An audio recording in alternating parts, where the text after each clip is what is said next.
अस्सलाम वालेकुम वरहमतुल्लाह। अस्सलाम वालेकुम वरहमतुल्लाह।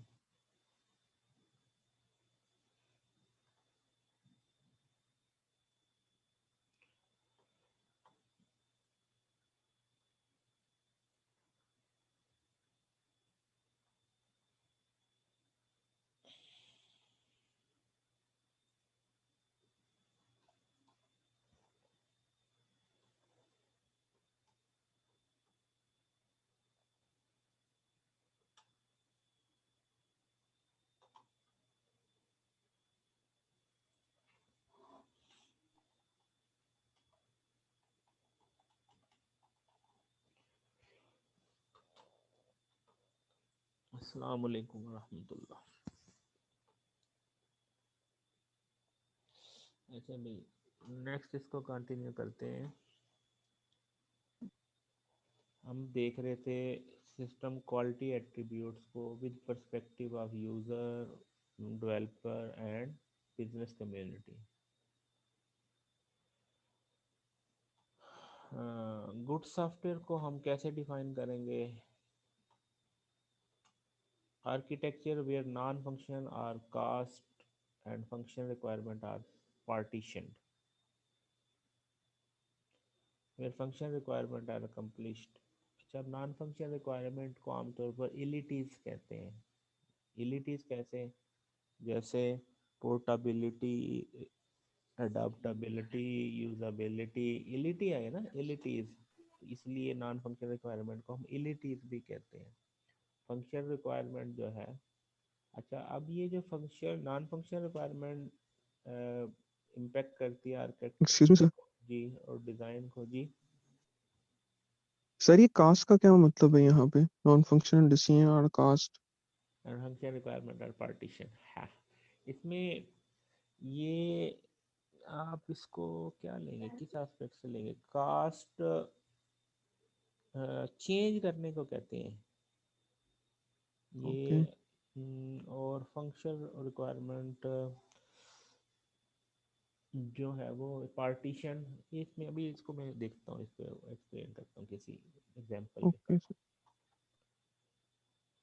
Design where architecture where non function requirement are cost and function requirement. Architecture क्या है जहाँ पे, देखो अभी जरा इसको आस्पेक्ट देखो। आर्किटेक्चर क्या है जहाँ पे नॉन फंक्शन रिक्वायरमेंट को कास्ट किया जाता है। कास्ट से मुराद, जैसे अब इसमें वो सर ब्रॉडकास्ट यानी भी है। यानी कंसीडर किया जाता है सर, इसमें वे में भी ले सकते हैं। अप्लाई किया जाता है, कंसिडर किया जाता है, डिलीवर किया जाता है, ऐसे समझिए। यानी यानी इसको पॉइंट ऑफ व्यू में रखें, जैसे ब्रॉडकास्ट है, टेलीकास्ट है, समझे? एग्जीक्यूशन बेसिकली मीनिंग मिलता है। और फंक्शन रिक्वायरमेंट को पार्टीशन किया जाता है, यानी अलग अलग के, ये भी अलग है, ये अलग है, ये अलग है, ये अलग, ये अलग। ठीक है। और ये जो नॉन फंक्शनल है वो एज ए बिहेवियर के बिहेव कर रही होती है ना, बिहेवियर। Okay sir. ठीक है। अच्छा, ओके। आर्किटेक्चर के अंदर नॉन फंक्शनल रिक्वायरमेंट को कास्ट किया जाता है और उसको क्या किया जाता है, पार्टीशन किया जाता है। डिज़ाइन के अंदर फंक्शन रिक्वायरमेंट को अकम्पलिश किया जाता है। डिज़ाइन के अंदर फंक्शन रिक्वायरमेंट को फुलफिल किया जाता है, अकम्पलिश किया जाता है। सर प्रोटोटाइप भी यही चीज होती है ना? नहीं जी, प्रोटोटाइप ये चीज़ नहीं होती। प्रोटोटाइप का मकसद ये होता है कि आप किसी चीज़ को कंफर्म कर रहे होते हैं। कंफर्म कैसे? मसलन एक आपका यूज़र जो है वो इलिटरेट है, आप उसको समझ नहीं आ रही कि वो अ, इसका क्या मतलब है। तो आप क्या कहते हैं, उसको छोटा सा सैंपल सा प्रोग्राम बना के ना उसको दिखाते हैं कि जनाब इस तरह की कोई चीज़ बनेगी। तो वो कहेगा नहीं, इसमें ये भी चीज़ होनी चाहिए। तो वो जो चीज़ें होती है ना, वो प्रोटोटाइप ऐसे समझ लें, डेमो टाइप। डेमो नहीं देते चीज़ों का, जी ये डेमो है, तो असल तो ये इसमें कुछ इस तरह का होगा।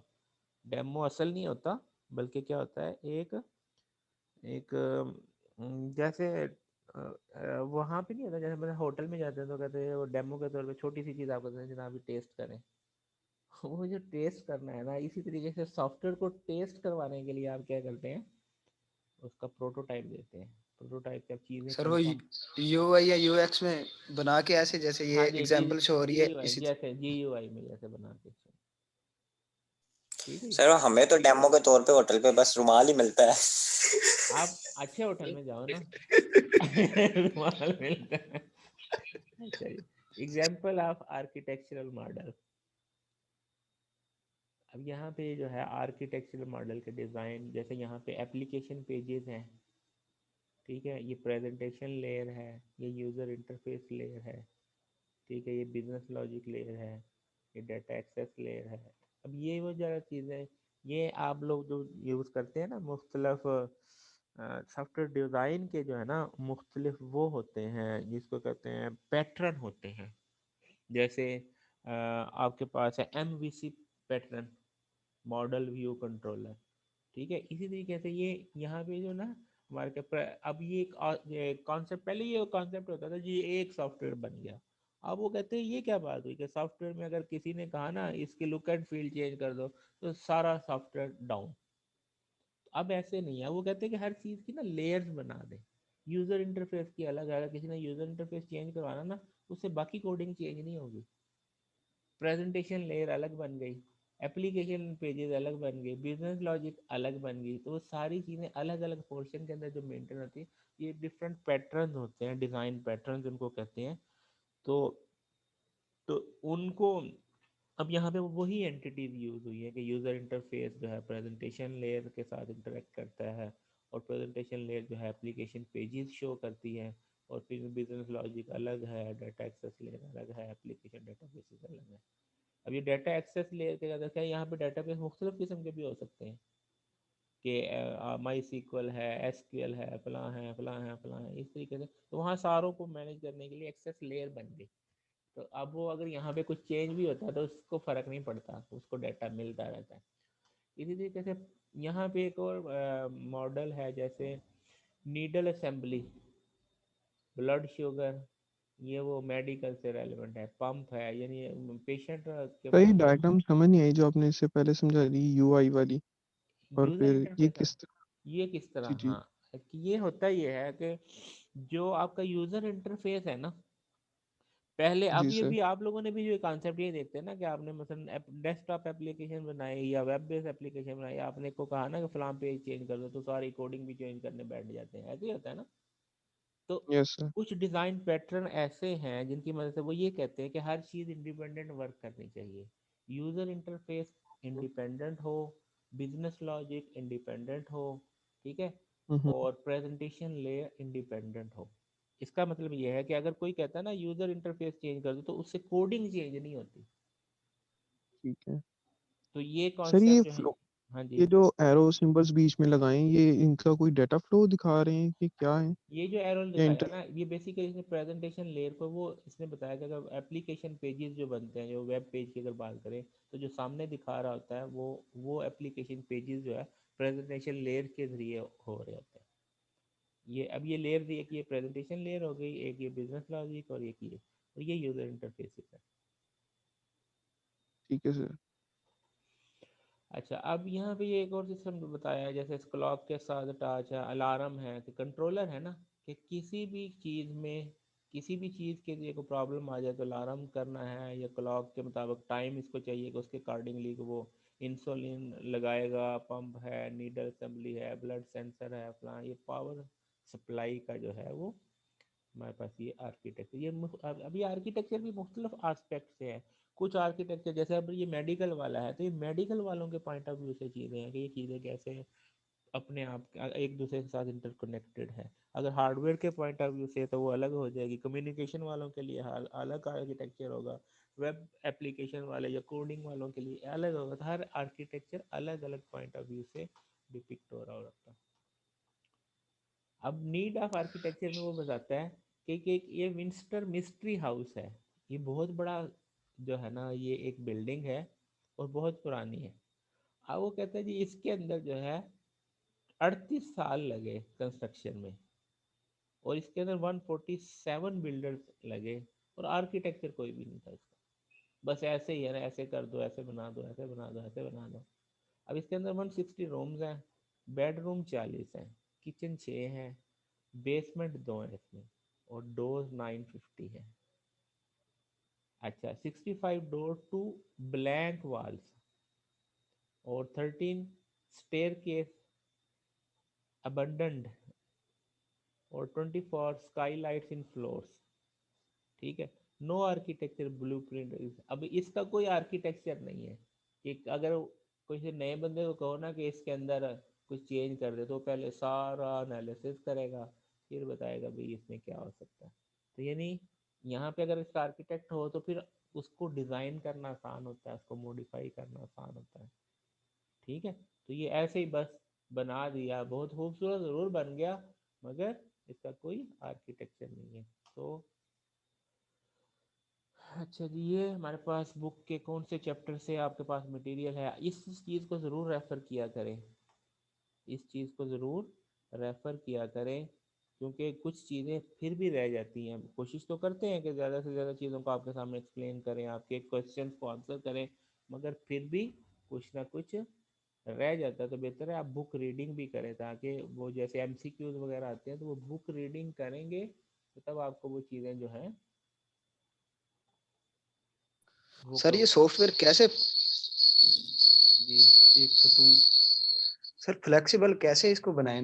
पहले एंड्रॉयड में एक एप्लीकेशन बनी, उसको जावा में उसकी कोडिंग की, अब जो उसी को जो वो क्लाइंट है वो कहता है कि iOS के लिए भी चाहिए। अब जावा और iOS इसके लिए मसला बनता है, फिर हमें दोबारा बनानी पड़ी, सारी फ्लटर में बनाना पड़ी है। तो वो बात तो वही होगी ना, मैं बता रहा हूँ कि टेक्नोलॉजिकल चेंज आई कि उन्होंने आपको वो यही तो यूटिलिटी दी ना। देखो ना, अब इसका मतलब ये हर बंदा फ्लटर की तरफ अट्रैक्ट करेगा, करेगा ना, कि वो वहां पे ऐसे ही बनाएगा। है बिल्कुल।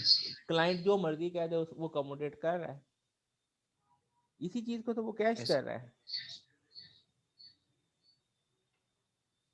तो पहले सर अगर हाल ही नहीं था जावा के अलावा और क्या करते? तो ये तो है, ये तो ये की सारी चीजें हैं। पहले ऐसे ही था ना, पहले होता क्या, मैं आपको एक और मजेदार बात बताता हूँ। पहले क्या होता था, अभी आपने वो HTML अगर पढ़े ना, HTML के अंदर बहुत सारे टैग ऐसे हैं कि वो ये बताते हैं कि मसलन कि अगर आपने एक इमेज लगाना है और वो इमेज की सपोर्ट, अब वो मोबाइल में किसी ने ओपन कर ली वो वेब पेज, और वहाँ पे उस इमेज जो मतलब फर्ज किया आपने PNG इमेज लगाया, उस मोबाइल के अंदर PNG की सपोर्ट ही नहीं है, इसका मतलब वहाँ पे तो कुछ भी नहीं डिस्प्ले होगा।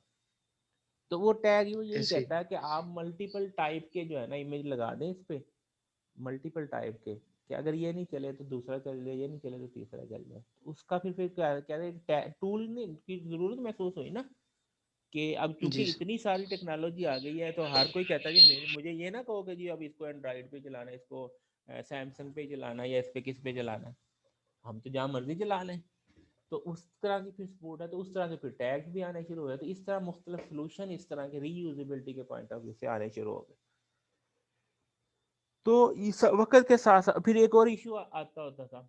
इशू क्या आता था कि किसी के पास तो जो है बड़ी स्क्रीन है, किसी के पास टैब आ गया, किसी के पास मोबाइल आ गया। अब वो बड़ी स्क्रीन पे तो सही चलता है, छोटी पे नहीं चलता, तो वो वाले इश्यूज भी। तो क्या है, उसके लिए भी वो टैग मुख्तलिफ आए कि ये आए तो इस साइज का दिखाए, ये आए तो इस साइज का दिखाए, और छोटी स्क्रीन हो जाए तो सारी जी वेबसाइट का लेआउट ही चेंज कर दे, है ना वो चीज़ें जी वो सर, वो पहले वो चीज़ें, रिस्पॉन्सिव जी जी, पहले वो चीज़ें पहले जो नहीं है थी। मैनुअली, जी मैनुअली इनको टैकल किया जाता था। ठीक है, जी सर अब ऐसे वो जी रेशियो लगा के, परसेंटेज लगा के, इस तरह की चीज़ें कर करके हम करते थे। ठीक है ना, अब वो चीज़ें इन्होंने जो है उसके अंदर ही प्रोवाइड कर दी कि आप इसको कैटर ना करें, आप बताएं किस किस सिस्टम के लिए वो डिप्लॉय करना, तो वो उसी तरह से जो है ना। तो ये पोर्टेबिलिटी के इश्यूज इनको जो है सॉफ्टवेयर लेवल पे इनको कैटर किया जाए। सर आज के लिए बहुत हाँ नहीं इतना। अच्छा जी, सर एक स्लाइड बहुत है आज के लिए। तो ये वो स्लाइड थी जो आप लोगों ने ऑलरेडी पढ़ी हुई थी मेरा ख्याल, किसी एक सेक्शन को मैंने पढ़ाई थी, या आपको पढ़ाई थी, या इवनिंग वालों को पढ़ाई थी। सर सर मे ये बी काफी है आज के लिए ना, इतना हजम नहीं होता हमें। ओ हाजमूला खाओ ना, आप हजम हो जाएगा। सर मुझे सर प्लीज, ऐसा है, इतना थोड़ा काफी। थोड़ा सा स्टार्ट कर लेते हैं, ज्यादा नहीं पढ़ते, 2-4 स्लाइड पढ़ लेते हैं ताकि फिर जो है ना वो। सर वो 4-5 स्लाइड पढ़ते पढ़ते लिंक होती है, अगली स्लाइड आप कहेंगे, फिर अगली भी पढ़ लेते हैं, अगली भी पढ़ लेते हैं। अच्छा जी, मुझे थोड़ी जी सी सर। वैसे वो ये नहीं मिस्टेक ये हो गई कि वो एक दो स्लाइड रहती थी मैंने देखी नहीं, वरना मैं वहीं खत्म कर देता ना, फिर ये इश्यू ना होता। अच्छा चले सर अभी भी कोई इशू नहीं है वैसे। आप इसको खत्म कर दें यहीं पे। अच्छा चले, कोई क्वेश्चन आपका हो तो पूछ लें, कोई बात नहीं समझ आई हो पिछली स्लाइड या कोई प्रीवियस स्लाइड में से। तो बस आप स्लाइड सेंड कर दीजिएगा, ये दोनों एक हाँ से जी, पिछले वाली दोनों रीड कर लेंगे, फिर नेक्स्ट मैं लेक्चर में मैं क्वेश्चन कर सेंड कर लेंगे इसके मैं सेंड रिगार्डिंग। कर दूँ, मैं सेंड कर दूँ। Okay, thank you sir. चले ठीक है जनाब, आप लोगों का इत्तेहाद हो गया ये thank you attendance sir. Send कर दीजिएगा, ठीक है। अब ये अब ज़्यादा लोग हैं, 18 लोग हैं, तो इसकी स्नैपशॉट लेके ना तो मुझे सेंड कर देना। थैंक यू सर, अल्लाह हाफिज़। अल्लाह हाफिज़।